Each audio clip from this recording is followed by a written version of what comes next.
السلام علیکم ورحمۃ اللہ وبرکاتہ۔ افشوا السلام قال النبی صلی اللہ علیہ وسلم۔ اگر اہل حدیث نے حدیث پر عمل نہیں کرنا تو کن نے کرنا ہے؟ السلام علیکم ورحمۃ اللہ وبرکاتہ۔ جزاکم اللہ۔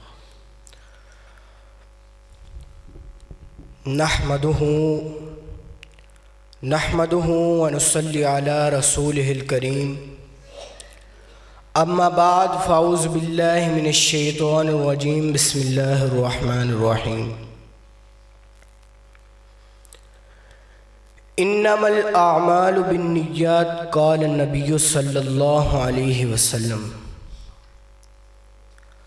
اعمال کا دار و مدار نیتوں پر ہے۔ خالص رضائے الہی کے لیے جو بھی کام کرو وہی اللہ تبارک و تعالیٰ کو پسندیدہ ہے۔ عبادت کرو چاہے اللہ کے گھر سے محبت کرو، چاہے اور کسی طرح کسی غریب کے ساتھ حسن سلوک کرو، لیکن اس میں خالص رضائے الہی ہو، یعنی کہ اللہ کی بالکل رضا اس میں شامل ہو، دکھلاوے کے لیے کچھ نہ ہو۔ اسی طرح ایک واقعہ ہے بنی اسرائیل کا، ایک بندہ جس نے 99 قتل کیے تھے۔ اس شخص نے فیصلہ کیا کہ میں نے تو 99 قتل کر دیے ہیں، تو اس کا تو حساب دینا ہے، میں نے مرنا ہے اور میں نے اپنے خدا کو اس کا حساب دینا ہے کہ میں نے 99 قتل کر دیے ہیں اور میں اس کا حساب کیسے دوں گا۔ وہ ایک اللہ والے کے پاس جاتا ہے اور اس سے پوچھتا ہے کہ میں نے اس طرح 99 قتل کر دی ہیں، تو کیا اللہ کے ہاں میرے کوئی بخشش کا وسیلہ ہے؟ فرمایا تو نے 99 قتل کیے اور تو یہ سوچ رہا ہے کہ اللہ تجھے معاف کر دے گا؟ نہیں، تو جہنمی ہے۔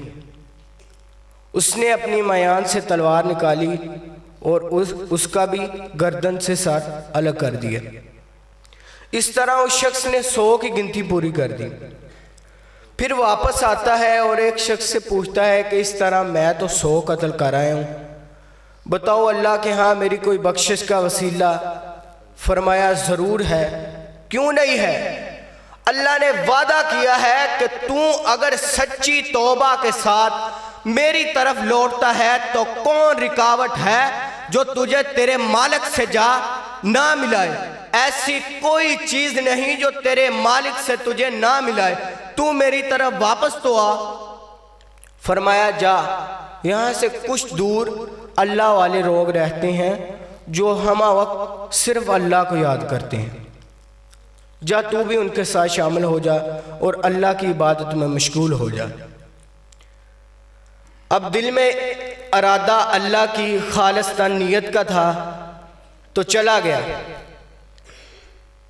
امتحان تھا کہ راستہ بھی تھوڑا ہی طے پایا تھا کہ اس کی موت کا وقت قریب آ گیا۔ اسی طرح آسمان سے 2 علیحدہ علیحدہ گروہ زمین پر آئے، جن میں ایک فرشتے جنت والے تھے اور دوسرے جہنم والے تھے۔ دونوں کے درمیان ایک اختلاف ہے کہ یہ تو وہ شخص ہے جس نے 100 قتل کیا ہے، تو اس کی تو بخشش بالکل بھی نہیں ہو سکتی۔ ایک گروہ وہ ہے جس نے کہا کہ یہ تو خالص اللہ کی نیت کے ساتھ آیا ہے، اب اس کے دل میں کوئی بغض نہیں ہے، لہٰذا اس کی روح ہم ہی قبض کریں گے۔ اللہ تبارک و تعالیٰ نے جبرائیل علیہ السلام کو حکم دیا کہ ان کے درمیان فیصلہ کر دیں۔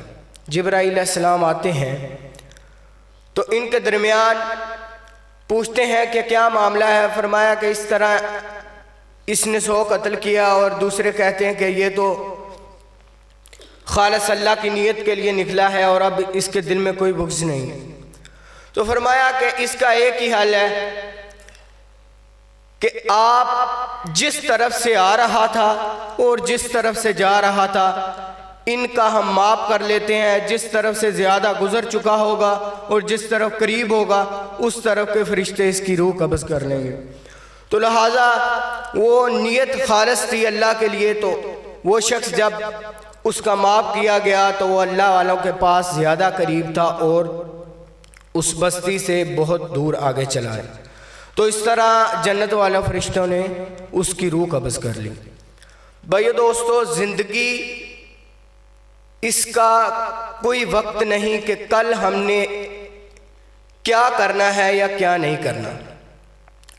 تو ہم زندگی میں رہتے ہوئے کچھ گناہ کر بیٹھتے ہیں، جن میں ایک ہوتے ہیں صغیرہ گناہ، دوسرے کبیرہ، اور تیسرے ہیں حقوق العباد۔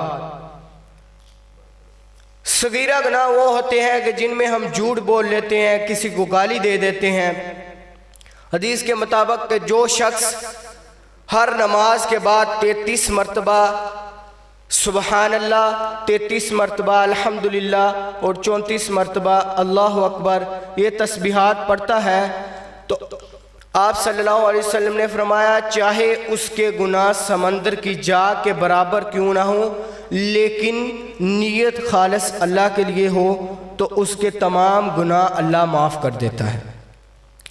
کبیرہ گناہ میں انسان کچھ غلطی کر بیٹھتا ہے جس میں بدکاری آ جاتی ہے، قتل وغیرہ آ جاتے ہیں، تو ان کی جو معافی ہے خالص ایک مرتبہ ہی اللہ تبارک و تعالیٰ سے توبہ ہے، اور وہ توبہ جو بار بار قبول نہیں ہوتی، ایک مرتبہ ہی خالص توبہ کرنی پڑتی ہے۔ یہ نہیں کہ ایک مرتبہ اللہ سے توبہ کر کے پھر جا کے وہی گناہ کرتا ہے، دوبارہ پھر آتا ہے اور اللہ سے توبہ کرتا ہے، یہ توبہ بھی اللہ کو بالکل قبول نہیں۔